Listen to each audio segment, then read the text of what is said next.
I'm a different kind of person.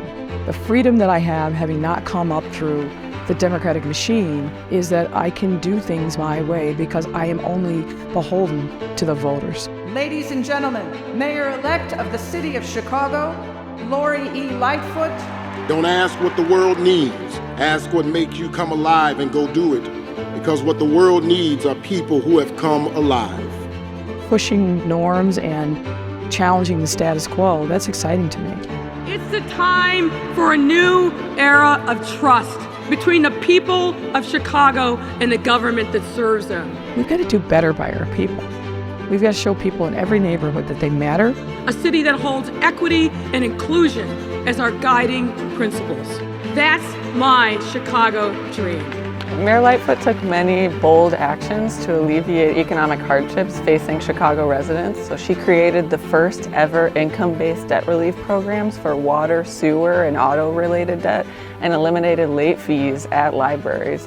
Alongside partners, she also raised the minimum wage and expanded the Fair Work Week ordinance to improve workplace conditions. It's something I feel very strongly about. My mom worked a series of low-wage jobs, not having a predictable schedule, so I know what that feels like. And crafting a solution is going to be challenging, but the answer isn't no. The answer is, how do we partner and work together to find some common ground? For years, they've said Chicago ain't ready for reform. Well, get ready, because reform is here. We have to have a government that stands for legitimacy and integrity. That's the only way we're going to be able to weather these storms.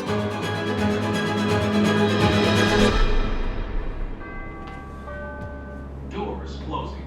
Your attention, please.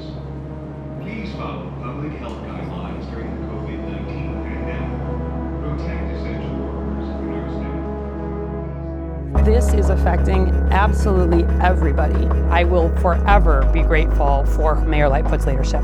During COVID here in Chicago, we really came together as a city to fight this common enemy, and I think that was in no small part due to her leadership. 40,000 hospitalizations will break our healthcare system. Stay home. Stay home. Stay home. Save lives. Think not just about the direct impacts of COVID, but the indirect impacts. The mayor is very, very thoughtful about making sure that the small business community in Chicago survived. We provided well over $100 million of support in grants and loans to our small business community, which is more than the other big cities in the country combined. One of the important things that we must do in meeting the needs and the challenges that we're facing in COVID-19 is laying the foundation for a permanent fix to many of the problems that for too long we have ignored or said they're too big to solve. Now is the time. There's a long history of disinvestment in particular parts of Chicago, and I think that this administration has worked hard, particularly during the COVID response, to reverse some of that very long history. I don't think it's any secret that poverty is extremely concentrated to certain parts of the city. I think that the mayor has put policies in place that will fix that. Our neighborhoods have been neglected for too long. I came in the door talking about equity and inclusion. It's meaningless if it doesn't have concrete ways in which people can see, feel, and touch it. This is the first time in our city's history that a mayor believed in Latino and minority and Black and brown leadership.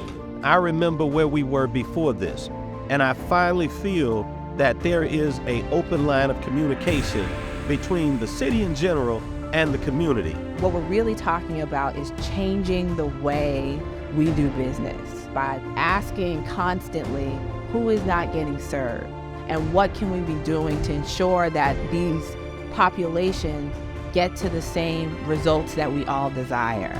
All of our departments are working for the residents of this city. You can't go in the community and think you know. You have to go in the community and listen to what the people who are here know. We have a voice in what's happening in our communities. This is the way to do it, for us and by us. We can see change happening in Chicago. Being able to actually show compelling visual signs of progress in these communities is really giving people a sense that hope and progress is possible. we're going to see a transformed city because of seeds that have been planted today. I think once we see the impact of the investments that have been made, Chicagoans will start to see the benefit of the work that we've done. And that's ultimately what fiscal stability and discipline pays for. It pays for city investments. And Mayor Lightfoot has demonstrated enormous fiscal discipline for the last 4 years, which has created a lot of fiscal stability for the city of Chicago. We've secured 13 rating upgrades over the last 8 months, with 3 positive outlooks, which effectively means that the city of Chicago should see a rating upgrade in 2023 and 2024. Chicago is not where my story began, but from the moment that I arrived in Hyde Park to attend law school and begin my career, this is the city where I belonged. This city has given me such opportunity. It's been a city of hope. And I make one solemn promise to the generations who came before us and to the generations yet to come. We will continue to build this great city and leave it better, stronger, fairer, or more prosperous than when we found it. The challenges we face today did not arise overnight, and they will not be solved overnight. Our challenges can only be solved if we face them together. We cannot fail. We will not fail. We are Chicago.